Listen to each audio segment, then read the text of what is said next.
Gold, trusted gold buyers. మీరు తాకట్టు పెట్టిన బంగారాన్ని విడిపించి ఈ రోజు ఉన్న మార్కెట్ ధరకు కొనబడను. అమ్మా ఇదిగోనమ్మా నా మొదటి జీతం. జీతమా? అబ్బా, కూలి డబ్బులకి ఎంత గొప్ప పేరు పెట్టావురా సావిత్రి. అది ఇప్పుడు తప్పుడు మాట ఏమందే? మట్టి తొక్కాడని మందలించి 4 రోజులు కాలేదు. ఈలోగా వారు డబ్బు తీసుకొచ్చి ఇదిగోనమ్మా జీతం అంటే తగుదనమ్మా అని పుచ్చుకుంటుంది. ఎంత బతుకు బతికి ఆఖరికి ముష్టి డబ్బులతో కూడి తింటావా? అమ్మా, ఆ డబ్బులు ఇలా పారేయండి. కష్టపడి సంపాదించిన డబ్బులకు విలువేమిటో మీలాంటి వారికి తెలియకపోవచ్చు.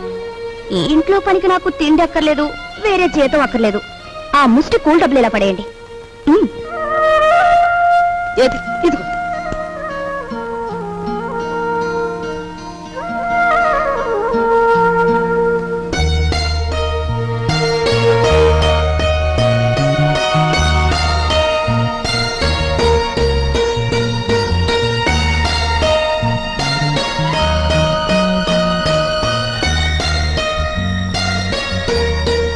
భార్యాభర్తల మధ్య ఉండవలసిన అవగాహన చూపించు.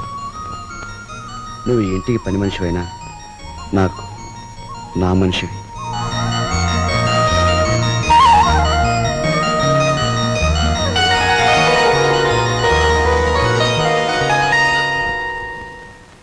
కోపం వచ్చి గట్టిగా కొడదామంటే చచ్చిపోతావేమో అని భయం. బాబు నాయనా అంటే మొండుకెత్తనావు. మమ్మల్ని బాధ పెట్టకుండా చెప్పే గురువా. చెప్పే గురు. మనవడక చూసావా, పరాయి సొమ్మంటే పరిసిగుంటాడు కూడా ఎలా సత్తా పడిపోతున్నాడో. ఎంతమందిని బాధ పెట్టడం భావ్యం కాదు గురువా. అలో చెప్పే గురు, ఉన్న ఒక్క కూతురు ఇల్లు వదిలి వెళ్ళిపోతే నేను వెతికించలేదు, పేపర్ ప్రకటన కూడా ఇవ్వలేదు. అంత ముండివాడిని మీ బెదిరింపులకు నేను లొంగుతానా? గురువా మాట నా చెప్తాను. ఈ మొండిఘాటంగాడికి కూతురు ఉందంటున్నాడుగా, ఈడు పేపర్లో ప్రకటన ఇవ్వకపోయి ఈ తరపున మనం ప్రకటించేస్తే ఆ కూతురు ఇంటికి చేరిపోద్ది. ఆ తర్వాత స్వామియే శరణం. Very good very good. Hello నమ్మకే బాబు, కుర్రోడు దొరుచుకుంటాడు. ఆ నవ్వేదో ఇనపెడి దగ్గర నవ్వు, ఓపెనింగ్ గా నవ్వుద్ది.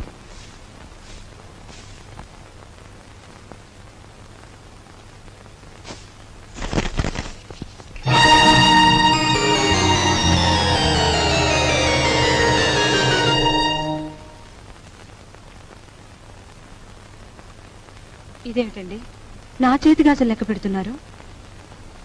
ఈవేళ మార్నింగ్ ఇంటర్వ్యూలో ఎవడో రవిరాజ్ అట, సార్ మీరు ఇన్ని క్వశ్చన్లు వేస్తున్నారు, నేను తిరగబడి ఒక క్వశ్చన్ అడిగితే జవాబు చెప్పగలరా అన్నాడు. ఏమిటి అన్నాను. రోజు అన్నం వడ్డించే మీ ఆవిడ చేతుకున్న గాజులెన్ని అన్నాడు. Fantastic daddy. ఎవరతను?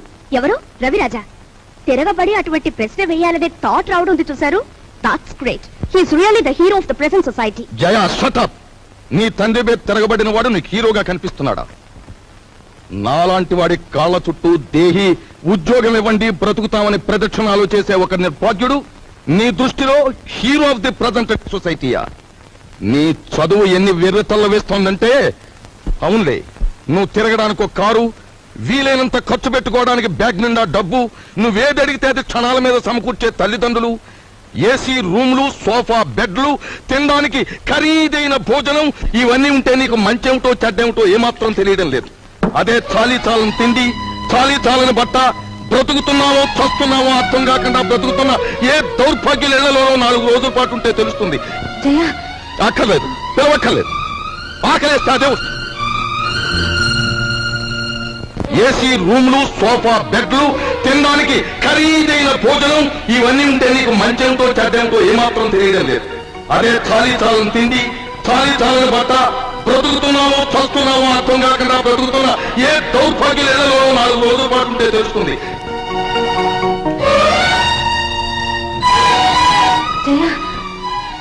అక్కర్లేదు, పిలవక్కర్లేదు.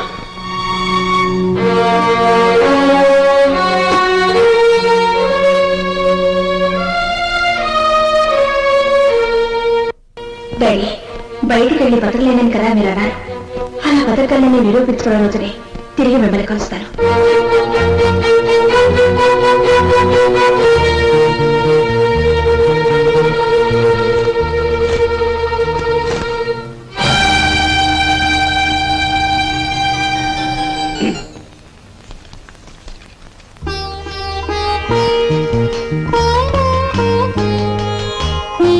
నీ సంస్కారం చూసి ఆశ్చర్యం కలిగినా నువ్వు కలవారి అమ్మాయివని మాత్రం ఊహించలేకపోయాను. పేపర్లో నీ ఫోటో చూశాక నువ్వు ఇంట్లోంచి పారిపోయి వచ్చావని అర్థం. నువ్వు ఇక్కడే ఉన్నావని మీ నాన్నగారికి ఫోన్ చేశాను. నిజానికి మీలాంటి గొప్పవాళ్ళు ఉన్న ఈ ఇంట్లో మా అమ్మాయి మీ అందరి మన్ననలు పొందింది అంటే అందుకు నాకెంతో ఆనందంగా ఉంది.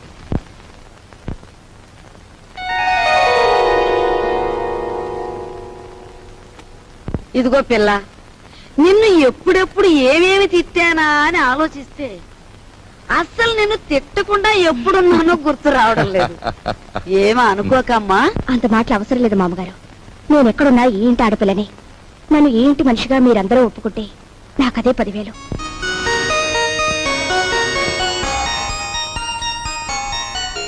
కూర్చోమ్మ, వెళ్ళొస్తాను. నువ్వు వెళ్ళి అమ్మకి కనిపించు, నీకోసమే చూస్తోంది. చూడమ్మా, నేను పైకెక్కి దిగలేను గాని ఆ సేఫ్ లో 50,000 పట్ల ఆఫీసు తీసుకెళ్ళాను. అదేమిటి డాడీ, మీరు సేఫ్ నంబర్ నాకు ఎప్పుడు చెప్పలేదుగా.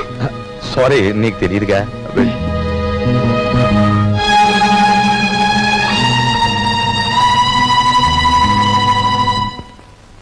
ఈ కాంబినేషన్ పెళ్ళానికి చెప్పక కూతురికి చెప్పక మరి ఎవరికి చెప్పాడు? అబ్బా, ఓ స్వామియే శరణం.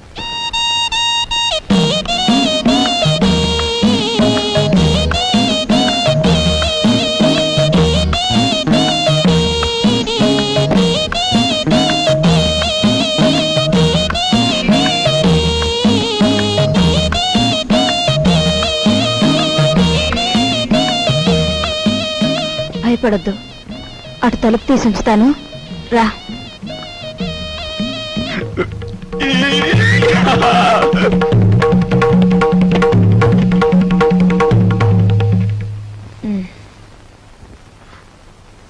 ఏమిటి మీ చేతిలో?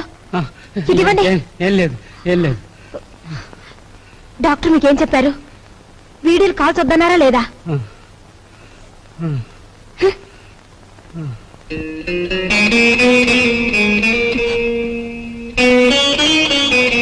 సారీ.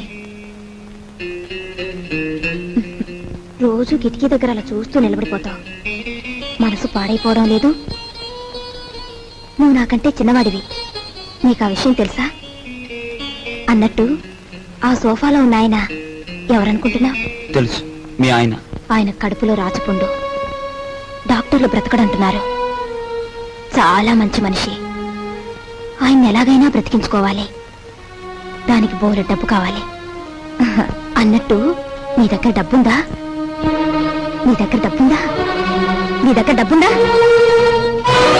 నిన్నేరా అడిగేది. నీ దగ్గర డబ్బుందా? నేను డబ్బు కోసం వ్యభిచారం చేస్తున్నాను. ఫూల్. డబ్బు లేని చవటవి ఆ కిటికీ దగ్గర చేరి దేనికి ఆ చూపులు? ఇంకొక్కసారి అలా చూసావో వెళ్ళు, అవుట్.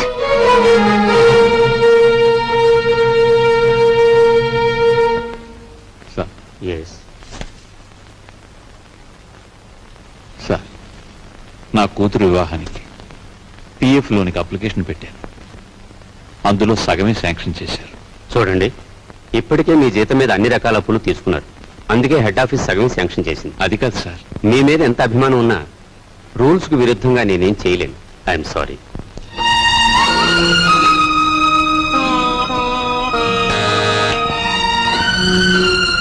రాఘవయ్య మళ్ళీ అప్పుకేగా వీళ్ళే.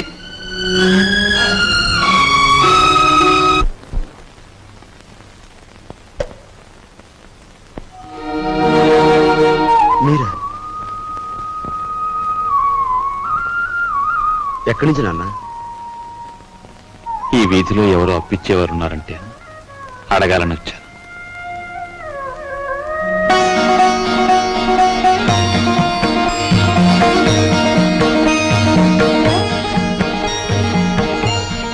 నాన్న,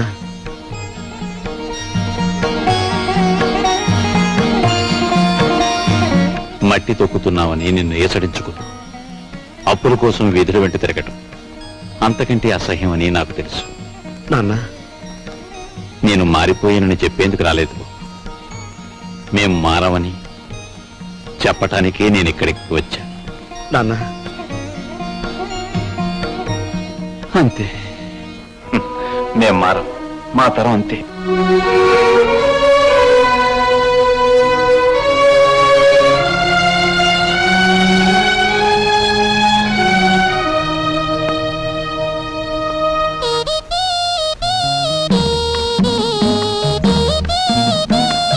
నేను డబ్బు కోసం వ్యభిచారం చేస్తున్నాను. ఫోన్ డబ్బు నేను చావటని ఆ కిటికీలో దేనికి ఆ చూపులు? ఏమిటండి అలా ఉన్నారు?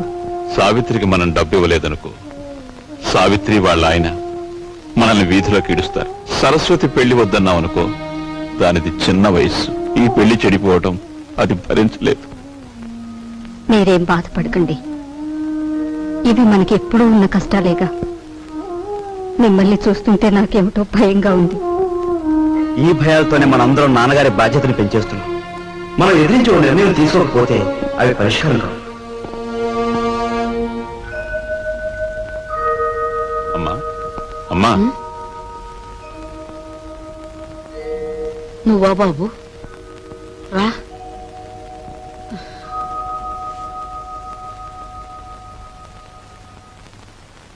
ఏంటి నాయనా? అమ్మా, మన సావిత్రికి ఈ నెలలో కట్నం డబ్బిచ్చి పంపిద్దాం అనుకుంటున్నాను. మా నాయనే, నువ్వు ఎప్పుడా పని చేస్తావా అని నేను 1000 దేవుళ్ళకు మొక్కుకుంటున్నాను. అమ్మా, సరస్వతి పెళ్లి కూడా వచ్చే నెలలో జరపాలని. శుభం. ఈ 2 శుభకార్యాలు జరిపించాలనే ప్రావిడెంట్ ఫండ్ లోనికి అప్లై చేశాను. కానీ అనుకున్న దాంట్లో సగమే అందింది. అయితే ఇప్పుడు ఎలారా? అమ్మా, నేను డబ్బు కోసం ఎంత ఇబ్బంది పడినా ఏ రోజు ఏదీ నిన్ను అడగలేదు. కానీ ఇప్పుడు అడక్క తప్పడం లేదు. ఒకసారి నీ మెడలో ఉన్న గొలుసిస్తే. నా గొలుసా? ఆ మహారాజు పోయాక పుస్తలు చెడగొట్టుకుని చేయించుకున్నా నీ గొలుసు. ఇప్పుడు దీన్ని కూడా ఆరాయింపు చేస్తానంటావా? ఆ మాట అనటానికి నీకు నోరట్టా వచ్చిందిరా? అమ్మటానికి కాదమ్మా, అవసరం వచ్చింది కనుక తాకట్టు పెడదామంటున్నాను. ఈ 2 బాధ్యతలు తీరిపోతే డబ్బు రాగానే విడిపించేస్తానుగా. విడిపించేస్తావు? తోడ పుట్టిన చెల్లెలకి కట్నం డబ్బులు ఇచ్చి పంపించలేక చుక్కలు లెక్క పెడుతున్న వాడివి నా గొలుసు విడిపించేస్తానంటే నేను నమ్ముతాననుకున్నావా? ఒరే, నేను బంగారం మీద మోజుతో కాదురా ఈ గొలుసు వేసుకు తిరుగుతున్నది. మహారాజులాగా బ్రతికిన మీ నాన్న శ్రార్థం నువ్వెంత ఘనంగా పెట్టావో నేను ఇంకా మర్చిపోలేదురా. రేపు నేను చస్తే నన్నింత బుగ్గి చేయటానికి నువ్వు నలుగురిని చందాలెత్తకుండా ఉండటం కోసమేరా నా దగ్గర ఈ కాస్త బంగారం ఉంచుకుంది. అది కాదమ్మా. నువ్వేం మాట్లాడు. నాకు ఇహం కంటే పరం ముఖ్యం, బ్రతుకు కంటే చావు ముఖ్యం. ఇక ఎప్పుడు నీ అవసరాలకి నా గొలుసుకు మాత్రం లంకె పెట్టకు. వెళ్ళు.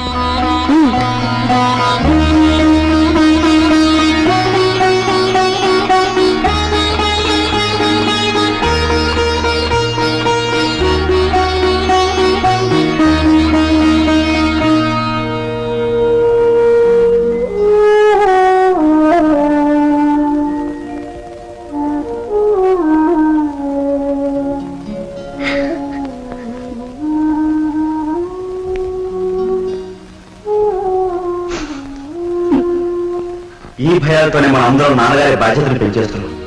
మనం ఎదిరించి ఓ నిర్ణయం తీసుకోకపోతే అవి పరిష్కారం కావు.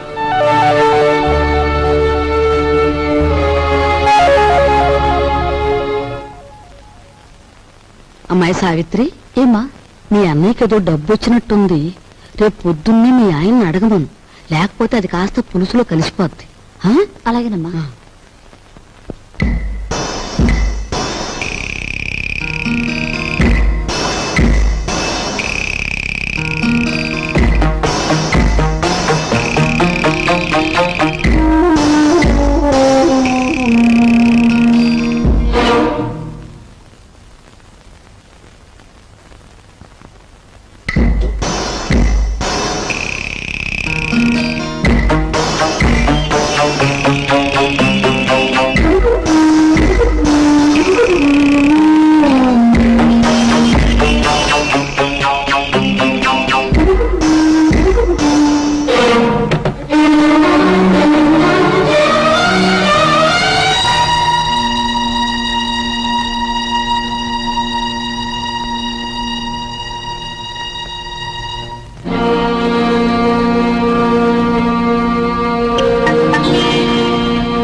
వేసి వెళ్ళాను కదా, ఇప్పుడు తీస్తుంది ఏమిటి?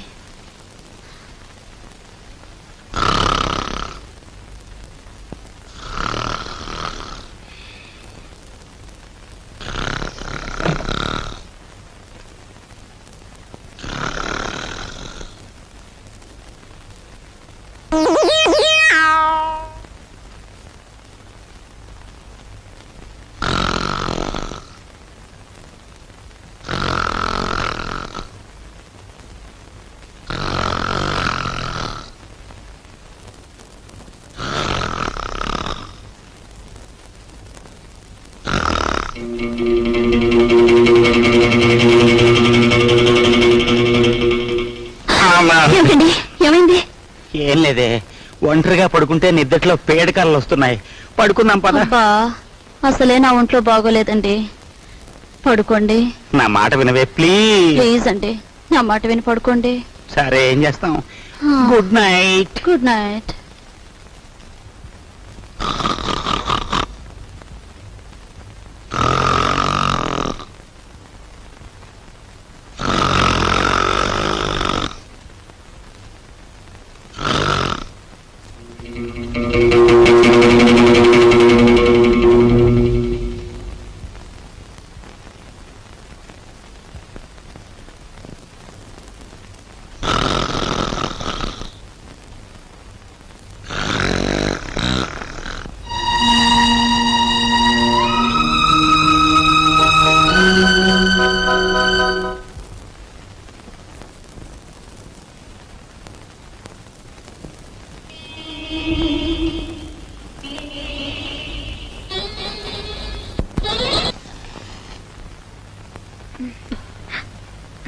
అల్లుడు గారు, టైం అయిందిగా, ఇక వెళ్ళిరండి.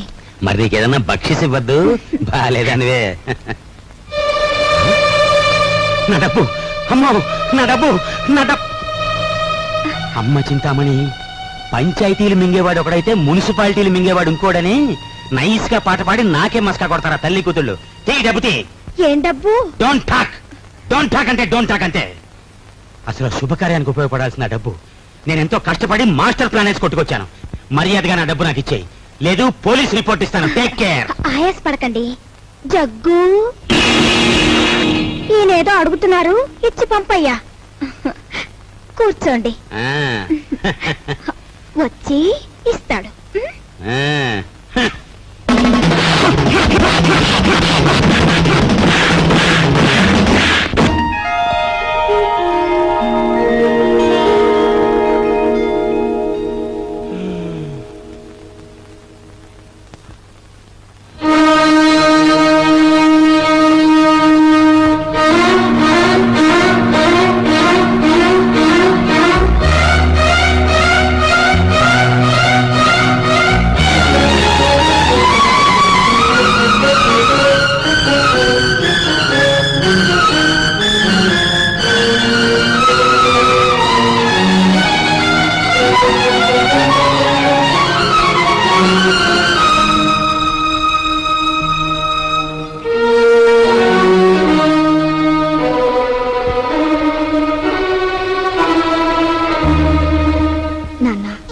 మోయలేని బరువు నీ మీదకు తీసుకురావద్దని, ఈ పెళ్లి ఒప్పుకోవద్దని అన్నయ్య నాకు మరీ మరీ చెప్పాడు.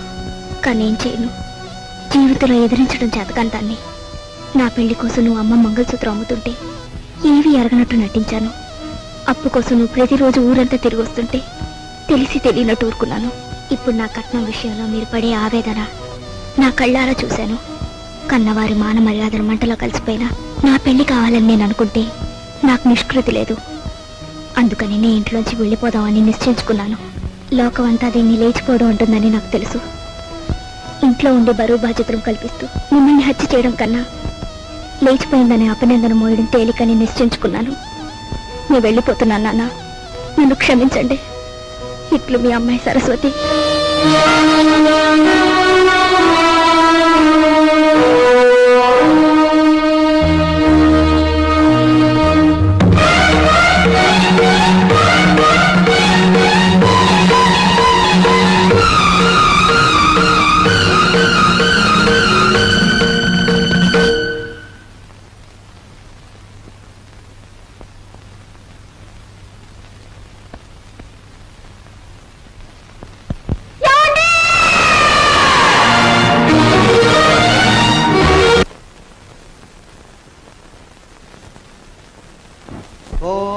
శంఖాదరవహావం ఏకదంతాదరవహావం కపిలాదరవహావం గతకర్ణకాదరవహావం లంబోదరాదరవహావం వికటాదరవహావం విఘ్నరాజాదరవహావం ధూమకేతవేనవహావం గణాధ్యక్షాదరవహావం బాలచంద్రాదరవహావం శూర్పగంధాదరవహావం హేరంబాదరవహావం స్కందపూర్వదాదరవహావం మహాగణపతనే నమః. ఈశాన పితృరూపేణ మహాదేవో మహేశ్వరః ప్రియతాన్ భగవాన్ మంత్రమధ్యే క్రియామధ్యే యత్కించక్రియతే కర్మ తత్కర్మ సమనం కురు విష్ణుర్విష్ణుర్విష్ణుర్విష్ణుః. నమో బ్రహ్మణ్య దేవాయ గోబ్రాహ్మణహితాయ చ జగద్ధితాయ కృష్ణాయ శ్రీ గోవిందాయ నమో నమః. సహనా భవతు సహనౌ భునక్తు సహ వీర్యంకరవావహై తేజస్వినావధీతమస్తు మా విద్విషావహై. అమ్మా అయ్యో కుయ్యా మొర్రో కుయ్యా. ఒక్క రాత్రి సానిదాని కొంపకెళ్ళి అన్ని వేలు తగలేసి వస్తారా? సిగ్గులేదు? ఎందుకే సిగ్గు? ఎందుకు సిగ్గు? నేనేమన్నా మన సొంత డబ్బులు తగలేశానా? నువ్వు మీ అన్నయ్య దగ్గర కొట్టేశావు, నేను నీ దగ్గర కొట్టేశాను. సిగ్గంట సిగ్గు. చూడండి, మా వాడికి తండ్రి చేసిన అప్పులు కొడుకు తీర్చాలని తెలుసు, తీర్చకపోతే మీరు కోర్టుకి వెడతారని తెలుసు, ఆ తర్వాత ఇల్లు వేలం వేస్తారని తెలుసు, ఆ తర్వాత ఇంటిల్లపాది హలో లక్ష్మణ అంటూ రోడ్ల వెంబడి పడతారని తెలుసు. కానీ ఏం చేస్తాడు చెప్పండి? ఏం చేస్తాడు చెప్పండి? పోని మీ వాడికో గొప్పింటి అమ్మాయితో స్నేహం ఉంది కదా, ఆ అమ్మాయి దగ్గర డబ్బు తీసుకుని మా బాకీలు తీర్చచ్చు కదా అని మీరు సలహా ఇవ్వచ్చు. కానీ మా వాడు పరువు, మర్యాద, మానం, అభిమానం అన్ని మంట కలిసిపోయినా సరే ఇతరుల దగ్గర మాత్రం చెయ్యి చాపడం. వాడి పాలసీ అది. మావయ్య ఆవేశపడకు, ఆయాసం వస్తుంది. వచ్చినా సరేరా, నేను నీ మావయ్యని మంచివాడిని కనుక నీ ఫ్యామిలీ పొజిషన్ ఏమిటో వీళ్ళకి దాపరికం లేకుండా చెప్పి దయదల్చండి మహాప్రభు అని ఈ గాడిదల్ని ప్రాధేయపడుతున్నాను. అదే ఈ పెద్ద మనుషుల్ని ప్రాధేయపడుతున్నాను. మా గురించి నువ్వు ఎవరి కాళ్ళు పట్టుకుని అవసరం లేదు. మా నాన్నగారు చేసిన అప్పులన్నీ వడ్డీతో సహా 15 రోజులు తీరుస్తాను. తీర్చలేని పక్షంలో నన్ను నడివీధులు నిలబెట్టమను. అందుకు నేను సిద్ధమే. అంతకంటే ఇంకా ఏం కావాలి భయ్యా? ఇన్ని నాళ్ళు ఆగిన వాళ్ళం ఇంకా 15 రోజులు ఆగాలేమా? 15 రోజుల తర్వాతే వస్తాం. లేవండి భయ్యా, పోదాం. మీరా ఎంతసేపు వచ్చి? నువ్వు ఆవేశంగా 15 రోజుల్లో అప్పు తీర్చేస్తాను అంటున్నప్పుడు రాజు, నీ ఆవేశం చూస్తుంటే అమ్మాయికే కాదో నాకు కూడా ఉత్తేజం కలుగుతోంది. ఒక చిన్న విషయం, నీ చెప్పులో రాయి పడిందనుకో, దాన్ని బయట పారేసే వరకు నీ నడక సరిగ్గా సాగదు. చూస్తుంటే మీ ఇంట్లో మీ మావయ్య నీ చెప్పులో రాయిలా కనిపిస్తున్నాడు. ఏం చేస్తావో మరి? ఆ దెబ్బతో దిమ్మ తిరిగిపోయి బొమ్మ చేతికొచ్చేయాల. సరే, కుర్రాడివైనా నీకు అన్నీ తెలుసనే అనుకుంటాను. అమ్మాయిని దించి వెళ్దామని వచ్చాను. వస్తాను అమ్మాయి, వస్తాను. మా నాన్నగారి మాటలు వింటుంటే ఆయన భుజంగరావు గారేనా అని అనుమానం కలుగుతోంది కదూ. నేను ఆ ఇంటికి వెళ్లిన రోజు నుంచి గమనిస్తున్నాను. ఆయన మా నాన్న కాదు, నాన్నగారి పోలికలున్న మరో మనిషి. అతన్ని పోలీసులకు పట్టించొచ్చు. అంతకన్నా ముందు మా నాన్నను వాళ్ళెక్కడ చేర్చారో అది తెలుసుకోవాలి. అందుకని మేము నాటకం వేస్తున్నాం, మీరు తప్పకుండా రావాలి. నాటకం? And for more videos, Please subscribe to iDream. Please subscribe to iDream. Please subscribe iDream. And please subscribe to iDream. For more videos, subscribe to iDream. please like, share and subscribe to the channel. Congratulations, iDream. Subscribe to iDream. Subscribe to iDream. So subscribe to iDream Media. iDream ki iDream team andarki huge congratulations. Please subscribe iDream Media. Please subscribe to iDream. Subscribe iDream. Please subscribe to iDream. iDream అంటే నా కళల channel subscribe చేసుకున్న నోరు తిరుగుతలేదు. మీరైతే గంట గుర్తు కొట్టండి. For more such videos, please subscribe to iDream. Subscribe to iDream. Please subscribe to iDream. Please subscribe iDream Media. Please do subscribe to iDream. Please subscribe to iDream Media. For best entertainment and information, please subscribe iDream. And don't forget to subscribe to iDream.